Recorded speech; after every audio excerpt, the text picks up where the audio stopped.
I know we have to talk about the Qatar Grand Prix. It was very exciting. Of course, Max did take it. That part wasn't exciting, but I know what you're all thinking about. You're thinking about Lando versus Oscar. And let me just say this right off the bat at the beginning of the program. McLaren is in a great position. Sure, Oscar's putting some pressure on Lando. Lando is a fan favorite. He is not going anywhere. And there is no problem with these two drivers pushing each other in these McLaren cars. I'm sure there's nothing better that McLaren would love next year or in a couple years than to have Lando versus Oscar racing for a championship in two McLarens. So Oscar has come on strong in his rookie season. He's an incredible talent. He is a joy to watch. Even during this race, there were several that contended for driver of the day. So George Russell contended.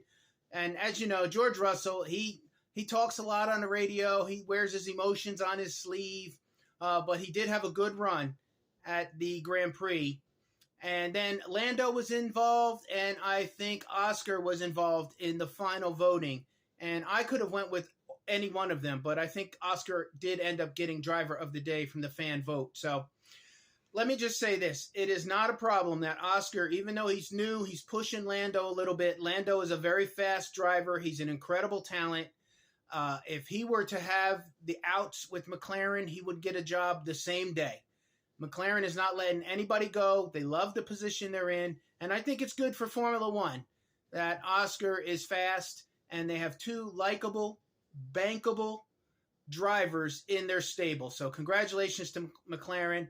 Obviously, great job to Oscar and Lando rounding out the podium. So that's where we are with that. Listen, one other announcement, and then we'll talk about it as we march towards the end of the season.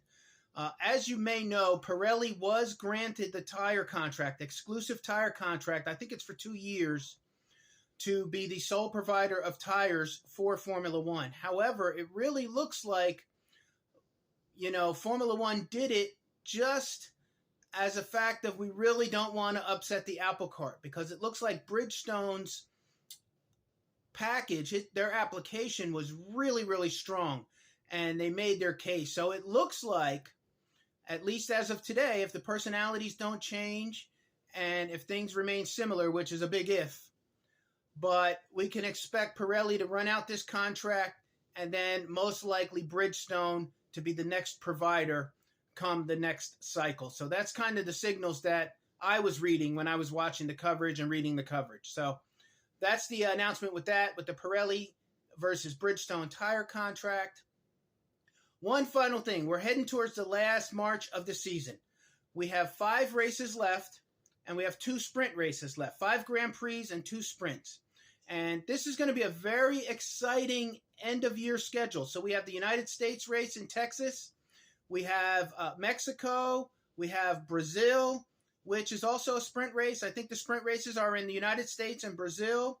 And then, of course, we have incredible Las Vegas, which is going to be an amazing race. And then we finish in Abu Dhabi. So I'm almost considering these last 5 races and the last 2 sprints as their own separate season, because there's just so much excitement about these races that are still on the calendar. So I want you to stick with me. We're going to be talking all things Formula One throughout the rest of the season and the off season. Paddock Headquarters isn't going anywhere. We love Formula One. We love the sport. We love the ecosystem.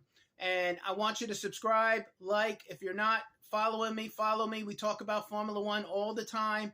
Great things coming. Thank you for watching. I'll see you tomorrow.